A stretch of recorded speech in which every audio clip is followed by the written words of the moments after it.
আজকে আমি 6টি ইম্পর্টেন্ট গুরুত্বপূর্ণ রাজ আপনাদের সম্মুখে শেয়ার করব ইনশাআল্লাহুল আজিম। উদাহরণস্বরূপ একটি কথা বলি যে হযরতে আইয়ুব আলাইহিস সালাম দীর্ঘ 18 বছর ধরে অসুস্থ ছিলেন তিনি, তারপরেও তিনি কোনোদিন কোনো হাকিমের কোনো ডাক্তারের সাহারা নেননি, কিন্তু আল্লাহ ছাড়া থাকেননি। আল্লাহর কাছে তিনি আরজ করেছিলেন, রব্বি আন্নি মাসানিয়াদ দুররু ওয়া আনতা আরহামার রাহিমিন। এ আমার রব, এ আমার প্রতিপালক, আমাকে রোগ যন্ত্রণায় স্পর্শ করেছে, তুমি করুণাময়, তুমি মহান দয়ালু, তুমি আমার উপরে দয়া করো, করুণা করো। এই দোয়াটি তিনি আল্লাহ তাআলার কাছে করেছিলেন। আল্লাহ তাআলা তাকে শিফা দিয়েছিলেন। তাই তো আমি বলি যে শিফা দেওয়ার মালিক একমাত্র আল্লাহ, আল্লাহর জাত।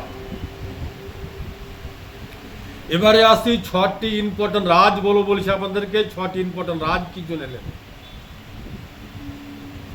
প্রথম হচ্ছে আপনি আল্লাহর উপরে ভরসা করা। আপনাকে যেই কোনো অসুখী হোক না কেন, আল্লাহর কাছে আরজি করেন, আল্লাহর কাছে দরখাস্ত করেন। 2 হচ্ছে নামাজ কায়েম করেন, নামাজ ছাড়া থাকবেন না, 5 ওয়াক্ত নামাজ অবশ্যই কায়েম করবেন। 3 দান সাদকা এবং জাকাত। দান সাদকা জাকাত ছাড়া, জাকাত দেওয়ার উপযুক্ত আছেন আপনি, তো অবশ্যই আপনি জাকাত বের করবেন।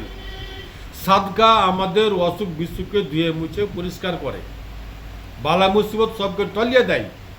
যার নাম হচ্ছে সাদকা, যার নাম হচ্ছে সাদকা, যার নাম হচ্ছে সাদকা। 4 টেনশন নেবেন না, সব সময়ের জন্য নিজেকে টেনশন মুক্ত থাকার চেষ্টা করেন। আল্লাহ তাআলাই আপনাকে অসুখ দিয়েছে, সেই আল্লাহই আপনার অসুখকে ভালো করে তুলবে। আল্লাহর উপরে তাওয়াক্কুল রাখেন, টেনশন নেবেন না, মাথাকে ঠান্ডা রাখেন।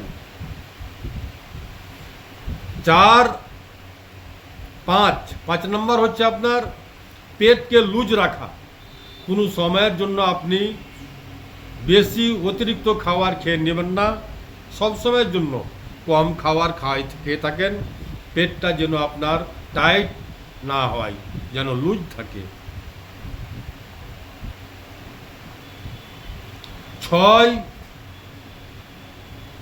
স্বাস্থ্যকে গরম রাখেন, শরীরকে গরম রাখেন। সব সময়ের জন্য নিজেকে কাজে কামে ব্যস্ত রাখেন, কাজ কাম ছাড়া অলস হয়ে থাকবেন না। ফলমূল তাই তরকারি বেশি বেশি করে খাবেন। পুষ্টিকর খাবার, পুষ্টিকর খাবার হচ্ছে ফলমূল তাই তরকারি। এই খাবারগুলো খাবেন, কাজে কামে ব্যস্ত থাকবেন, শরীরটা গরম থাকবে। এই 6টি ইম্পর্টেন্ট রাজ, যা আপনার স্বাস্থ্যের জন্য অতি মূল্যবান। আল্লাহ পাক যেন আপনাকে আমাকে বুঝার শক্তি দেয়, এই আশা আল্লাহর কাছে। আসসালামু আলাইকুম ওয়া রাহমাতুল্লাহি ওয়া বারাকাতুহু।